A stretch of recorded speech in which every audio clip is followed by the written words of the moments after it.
Welcome to SCRS Talks, presented by the Society for Clinical Research Sites. Thanks for joining us as we explore the latest insights, trends, and innovations shaping clinical research today. I'm Jimmy Bechtel, the Vice President of Site Engagement with the Society.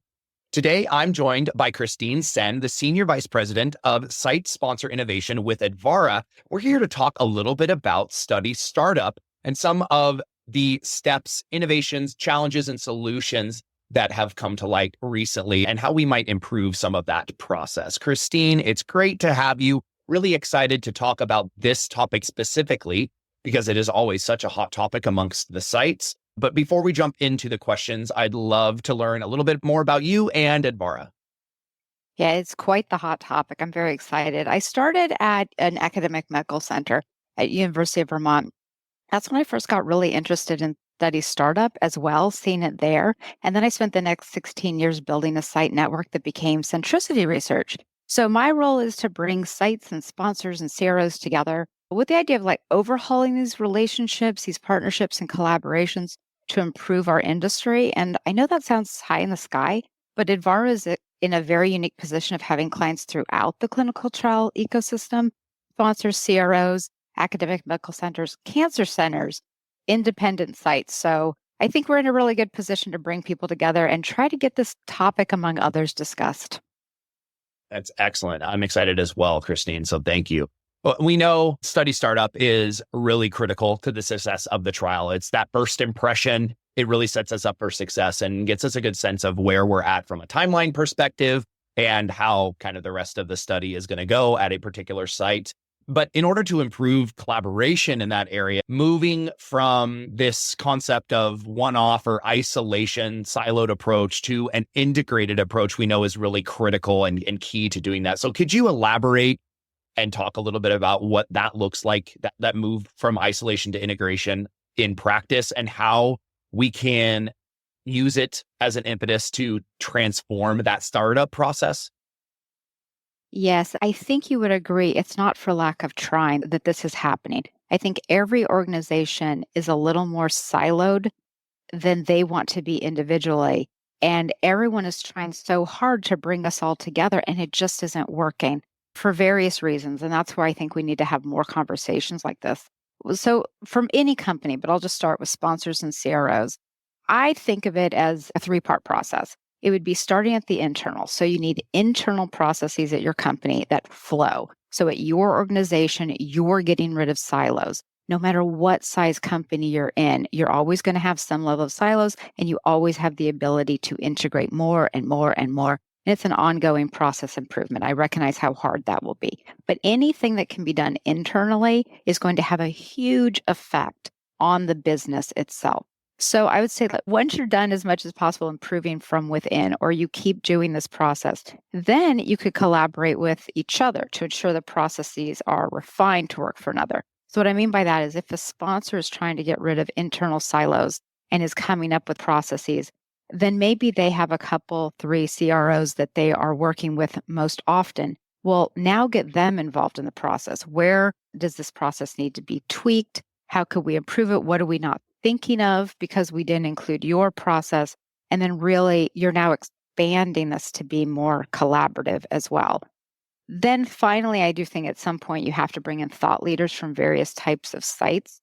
There are many wonderful site leaders. We can talk to them and say, how does this fit in with your process? Oh, that doesn't work, because you never know when you're going to find out that it doesn't work for a site. And of course, there'll be one-offs. And one type of site, perhaps a very large health system, is going to work differently than some of the smaller independent sites. But that's important to know. You could end up having modified processes depending on something, whether they have an internal review board or whatever else.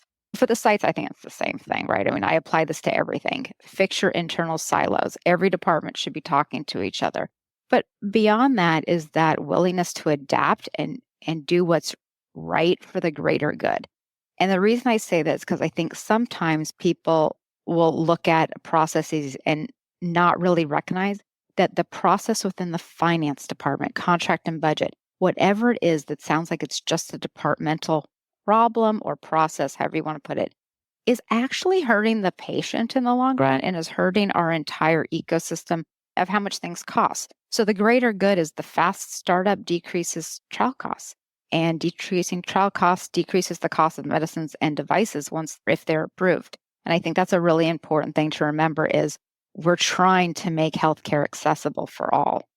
Excellent points, Christine. And what I took away from your wonderful explanation on some really just processes and things like that is that it is stepwise, right? There are steps that you need to take to be able to do this. It's not just a complete shift, and it's iterative, right? We're taking these steps and we're improving things piecewise and slowly as we chip away at these siloed approaches to make things improved. And I guess the point is you're not going to go from silo to fully integrated overnight, right? It's not just going to happen and everything's not going to work. It's this slow, sometimes, but intentional and again, iterative process to improve anything from a process improvement standpoint, but specifically in the case of startup, kind of looking at those areas specifically. 100%. And I would say that is also cultural, which developing that culture within your department, your company, whatever. Like I would say when I was the COO of a site network, it was, I know we just redid this whole process. I don't care. You come to me tomorrow if you get new best practices. We're just going to update it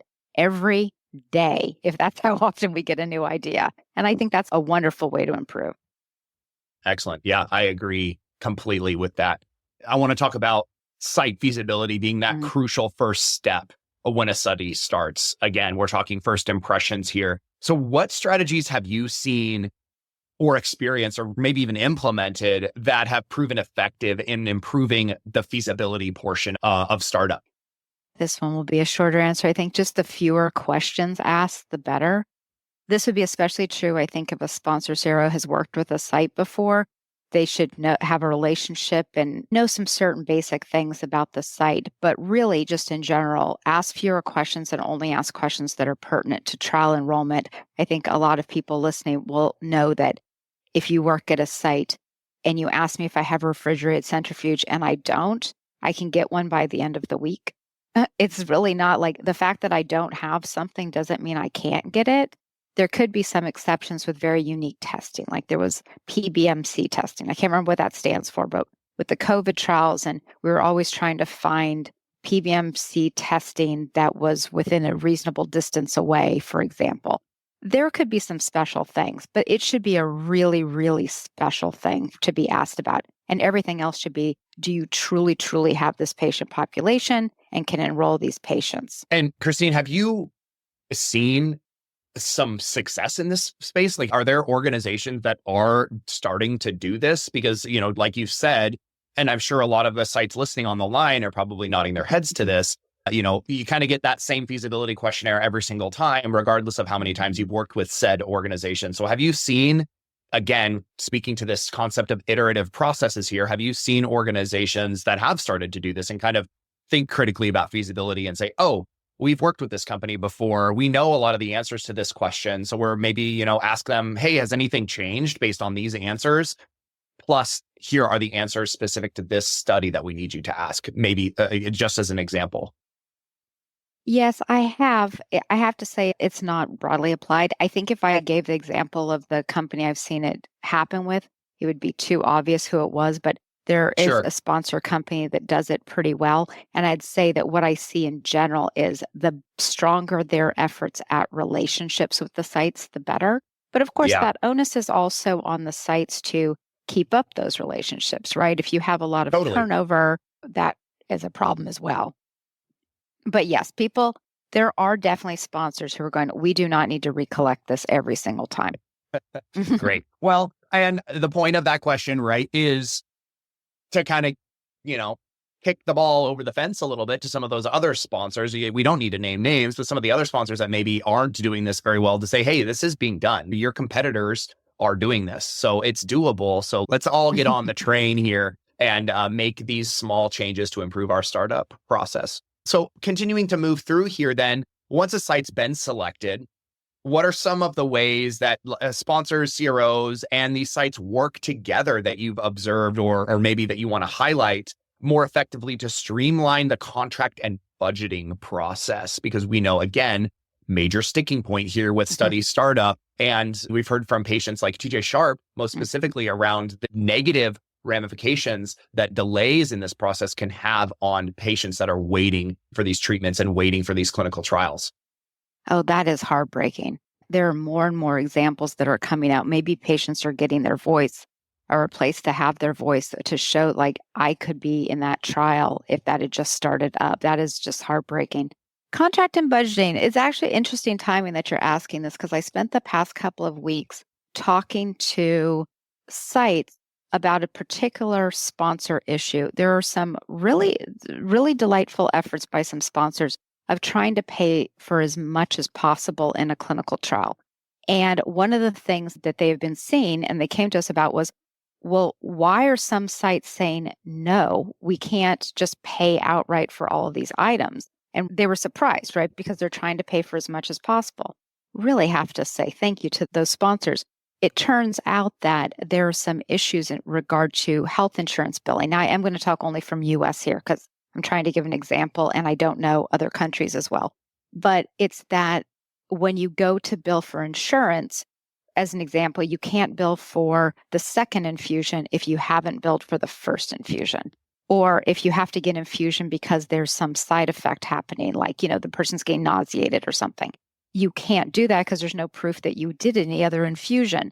And so I would say that one thing that I did not even think about until a couple of weeks ago after doing all these interviews was that sponsors and CROs could really learn on the US side how billing works from the site side, what that looks like when you're at a healthcare system or a cancer center and have to bill for these. I think there's a huge discrepancy in knowledge there. Yeah, I couldn't agree more. It's tough to solve for that, right? It's a lot of education, a lot of learning, a lot of engagement, and kind of the theme of our discussion here. It's a two-way street, right? It's a lot of this interaction and build relationship building to help find where some of these gaps are so we can address them. Yeah, and to your point about relationship building, I guess that would be the other point we would all make, which is get on a phone call if you have a question. I had a site leader to reach out to me and say, this contract and budget process was taking so long. It was like 8 weeks in, and nothing had happened with negotiating this contract and budget once the site sent back their comments. And his question to me was, why is this happening? They told me that they're waiting to batch all of their questions at the CRO to send them to the sponsor. So by batching them, they're making all of the processes for all of those sites take longer. So Right. that's not a great process at all, which I don't think No. was my point about getting on a call, but get on a call and find out why. Ask a question. Don't batch them all. There are a few things we could do. Yeah, I agree. That is an interesting approach. I mean, props for trying to come up with a different way to do things. But, it's, again, this idea of these iterative processes and kind of going back to the drawing board, okay, and saying, oh, we tried this and it doesn't work, so let's try something else, I think is the important modality there. Well, Christine, last question here that I wanted to address with our time together. It's been great to have you. Lots of insights, I think, here. But how can improved collaboration then just in general improve the trial's patient's experience and the recruitment process? Well, in my opinion, patient recruitment isn't a collaboration problem so much as a branding problem. What I see is that sites are entirely capable of recruiting. They might need sponsor funds added. That's fine. But I think sites are very capable of recruiting, but that there's a general public fear of clinical research. And we have seen in our recent history that when clinical research has a good name, more people enroll. So my thought on patient recruitment is I would love to see sponsors and CROs use lobbying money to work toward a global campaign where we're changing people's perceptions of our industry. And I think that's the real bang for our buck. Absolutely. I think it's definitely a great piece of the puzzle that we can solve, right? Part of how we can fix what we're doing here. And we won't have time today to get into the concept of awareness and trust and everything like that kind of goes along with the work associated with what you had just mentioned. But it is definitely all part of this big challenge that we're solving with improving recruitment and getting these patients into and trustful of clinical trials. There is an initiative, though, that I think would be worth talking about because it could be replicated. I just learned about it within the past year. I think it just came about, but Novartis has an initiative called Beacon of Hope.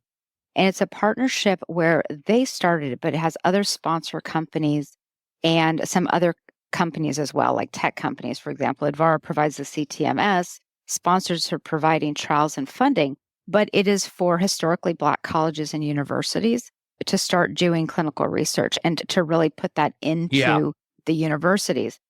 And I think that's really great because now you're getting to teaching hospitals, you're getting to places where patients are that perhaps we haven't reached before. I think it's a beautiful initiative, and that is truly collaborative.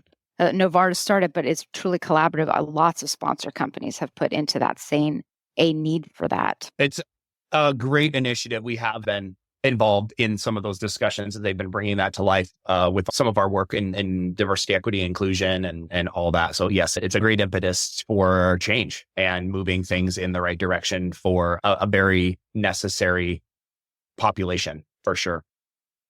Well, Christine, thank you so much for your time. Thank you for sharing your insights and talking a little bit about some of the challenges that we see with study startup and how we can maybe think outside of the box, I guess, a little bit. I know that's kind of a cliche term, but looking at these processes and coming together, collaborating on how we can solve them, because that truly is some of the ways that we can do this. And we know that it's happening because there are, as you had mentioned, you'd cited some examples, change is happening. And we know some of these things are improving. I just wish that it would happen a little bit faster. But here we are, and we can only move as fast as we can. But thank you again for sharing your insights and being with us today. Oh, you're so welcome. I love how forward-facing and practical and solution-oriented as CRS is. So I love everything you all are doing. Well, thank you very much. And for those that are listening as we conclude, don't forget to also explore other site-focused resources made available to you, like the various publications and webinar opportunities on our website, myscrs.org. You'll also find a wealth of content and details about our upcoming engagement opportunities, like our Site Solution Summits being held throughout the calendar year. Thanks again for listening and tuning in, and until next time.